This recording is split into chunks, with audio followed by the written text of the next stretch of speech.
Student इस lecture का जो हमारा टॉपिक है ये रहेगा इलेक्ट्रिक पोटेंशियल एनर्जी। अगर आप इलेक्ट्रिक पोटेंशियल एनर्जी का डेफिनेशन लिखना चाहें तो मैं बोल दे रहा हूं, आप उसको नोट कर लीजिएगा। The electric potential energy of the system of point charges may be defined as the amount of work done in assembling at their locations bringing them from infinity. कहने का मतलब क्या है कि सिस्टम ऑफ पॉइंट चार्जेस का जो potential energy होता है वो उन चार्जेस को इन्फिनिटी से पकड़ के जो हम किसी एक पॉइंट तक लाकर रख रहे हैं, जो हम वर्क डन करेंगे वही वर्क डन हमारा इलेक्ट्रिक पोटेंशियल एनर्जी कहलाएगा। तो अब देख लेते हैं, कई तरह के सिस्टम ले लेते हैं। पहले मैं अगर मात्र ले लेता हूं एक पॉइंट चार्ज, ठीक है, one point charge. One point charge मतलब मान लो कि एक ही चार्ज को मैं इंफिनिटी से पकड़कर किसी एक पॉइंट पर ले आया, Q1 को पकड़ के ले आया। क्या यहां पर कोई दूसरा चार्ज था? दूसरा चार्ज नहीं था, तो मतलब इस चार्ज Q1 पर कोई पोटेंशियल नहीं लग रहा है। तो जब पोटेंशियल जीरो रहेगा, पहले से कोई चार्ज दूसरा है नहीं, फील्ड जीरो है, तो पोटेंशियल भी हमारा जीरो होगा। तो जब पोटेंशियल जीरो हो गया तो हमारा जो वर्क डन होगा, work done is equal to क्या होता है, चार्ज इनटू पोटेंशियल। तो हमारा वर्क डन भी जो होगा वो होगा जीरो। जब वर्क डन जीरो होगा तो हम कह सकते हैं हमारा पोटेंशियल एनर्जी भी जीरो है।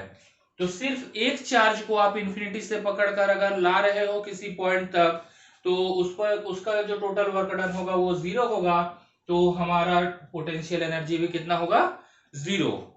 अब देखते हैं दूसरा, system of two point charges. Two point charges है। मान लेते हैं कि पहला जो हम लोग ले आए Q1 चार्ज, इसको लाने में जो हमारा वर्क डन रहा वो तो जीरो ही रहेगा। अब एक और चार्ज ला रहे हैं, एक और चार्ज ला रहे हैं Q2 को, कहां से, इंफिनिटी से। Q1 से Q2 कितना दूर है, R12। अब ये जो Q1 चार्ज है इसका कुछ ना कुछ पोटेंशियल होगा, तो ये पोटेंशियल कितना हो जाएगा, V is equal to 1/4 pi epsilon not Q1 upon R12। ये चार्ज Q1 का पोटेंशियल है।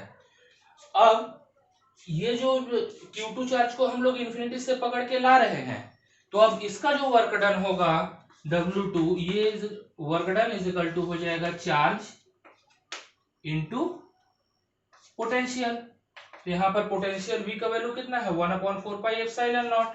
तो यहाँ पर हो जा रहा है वर्क डन सेकंड चार्ज को लाने में 4 पाई epsilon not Q1 Q2 upon R12। तो जो मेरा पोटेंशियल एनर्जी होगा टू पार्टिकल सिस्टम का वो हो जाएगा W1 प्लस W2। तो पोटेंशियल एनर्जी हो गया 1/4 pi epsilon not Q1 Q2 upon R12। तो देखिए, जब केवल एक चार्ज था तो हमारा पोटेंशियल एनर्जी था जीरो।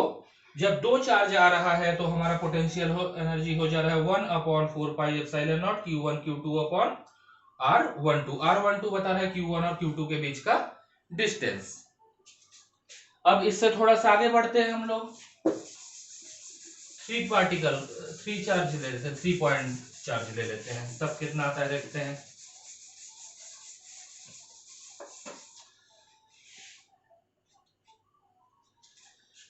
अब पहला चार्ज Q1 है, पहले चार्ज को लाने में वर्क डन जीरो रहेगा। Q1 से R12 डिस्टेंस पे एक चार्ज Q2 लाते हैं, कहां से ला रहे हैं, इसको इंफिनिटी से पकड़ के ला रहे हैं। तो इस Q2 को लाने में वर्क डन कितना हो जाएगा, अभी जस्ट हम लोगों ने निकाला था। यहाँ पर मैंने थोड़ा लिखना छोड़ दिया, आप चाहो तो लिख सकते हो, जल्दी में मैंने इसको लिख दिया। सिस्टम ऑफ 3 पॉइंट चार्जेस, 1 का कर लिए, 2 का कर लिए, अब 3 चार्जेस का देख रहे हैं। तो यहाँ पर W2 हमारा कितना हो जाएगा 1/4 pi epsilon not Q1 Q2 upon R12। अब एक तीसरे चार्ज को पकड़ के लाते हैं, Q3 को। कहां से पकड़ के ला रहे हैं? इंफिनिटी से। मान लेते हैं कि इसका Q2 से जो डिस्टेंस है वो है R23 और Q1 से जो डिस्टेंस है वो है R13। अब आप देख सकते हैं कि जो तीसरे चार्ज को अब हम लोग ला रहे हैं, तो तीसरे चार्ज को लाने पे जो वर्क डन होगा, work done is equal to W3 ले लेंगे तीसरे चार्ज को लाने के लिए, work done charge into potential. तो यहां पर पोटेंशियल लिया जाएगा V1 प्लस V2, मतलब Q1 का पोटेंशियल और Q2 का पोटेंशियल दोनों को आपको लेना है। तो इधर कितना आ जाएगा, V1 का Q3 रखते हैं, V1 का वैल्यू आ जाएगा 1/4 pi epsilon not Q1 upon R13 plus 1/4 pi epsilon not Q2 upon R23। ये कहां से आ रहा है? पॉइंट चार्ज Q1 और Q2 का जो पोटेंशियल है उसके वैल्यू को हमने रख दिया। ब्रैकेट को ब्रेक कीजिए तो Q3 दोनों से इनटू हो जाएगा, तो यहां पर आ जाएगा 1/4 pi epsilon not Q1 Q3 upon R13 plus 1/4 pi epsilon not Q2 Q3 upon R23। तो देखिए ये निकल गया हमारा पहला वर्क डन 0, ये दूसरा वर्क डन W2 और ये तीसरे चार्ज को लाने का वर्क डन। तो जो हमारा टोटल पोटेंशियल एनर्जी होगा U, वो हो जाएगा W1 W2 W3। मतलब तीन चार्ज Q1 Q2 और Q3 को असेंबल करने में जो हमारा टोटल वर्क डन हो रहा है वही हमारा ये 3 पॉइंट चार्जेस का जो सिस्टम है उसका टोटल पोटेंशियल एनर्जी होगा। तो यहाँ पर W1 W2 और W3 का वैल्यू अगर मैं रख देता हूं तो मेरा आ जाता है कितना, 1/4 pi epsilon not Q1 Q2 upon R12 plus 1/4 pi epsilon not Q2 Q3 upon R23 plus 1/4 pi epsilon not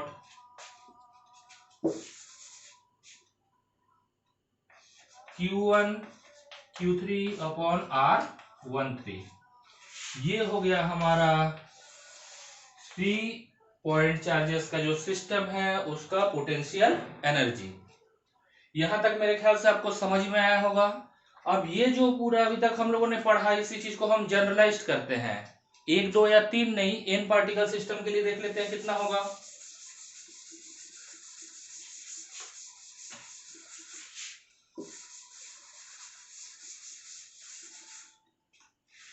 तो अब पोटेंशियल एनर्जी निकालते हैं। Potential energy of n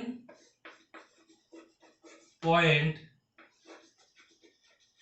charges, n point charges का जो पोटेंशियल एनर्जी होगा ये U is equal to पहला charge के लिए वर्क डन, दूसरे के लिए, तीसरे के लिए, करते करते nth चार्ज का जो लाने में वर्क डन होगा, सारे वर्क डन का सम जो होगा वो हमको पोटेंशियल एनर्जी देगा।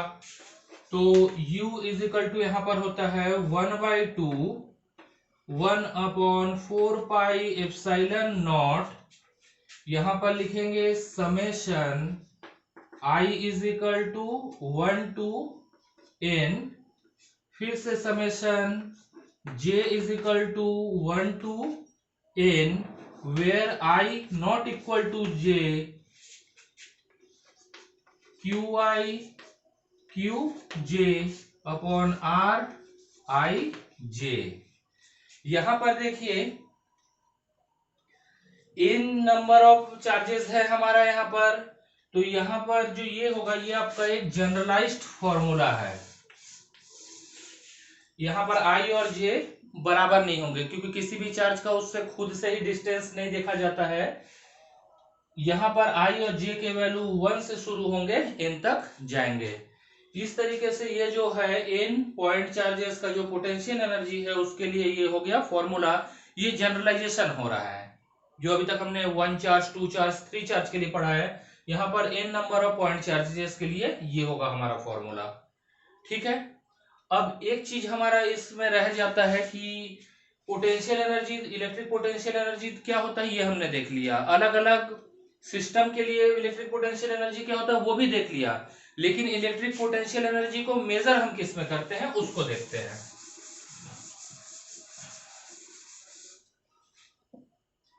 Unit of electric potential energy, तो इलेक्ट्रिक पोटेंशियल एनर्जी को हम लोग इलेक्ट्रॉन वोल्ट में मेजर करते हैं। इलेक्ट्रॉन वोल्ट, ईवी, स्मॉल में ई कैपिटल में वी। 1 इलेक्ट्रॉन वोल्ट जो होता है वो होता है 1.6 into 10 to the power minus 19 joule. अब ये आता कहां से है इसको देखिए, आप जानते हो कि पोटेंशियल इज इक्वल टू होता है work done on a unit test charge. यहां से work done is equal to क्या हो जाएगा, charge into potential. Work done जो होता है वही पोटेंशियल एनर्जी के बराबर होता है, आप जानते हो। तो potential energy is equal to क्या हो गया, चार्ज इनटू पोटेंशियल। अब चार्ज के जगह मान लीजिए कि मैं अगर इलेक्ट्रॉन को ले लेता हूं तो Q के जगह मैं क्या लिखूंगा, E, और V के जगह मैं कितना, V की जगह V ही लेता हूं। तो पोटेंशियल एनर्जी, एक इलेक्ट्रॉन का जो पोटेंशियल एनर्जी होगा उसका फॉर्मूला क्या होगा, U is equal to E into V।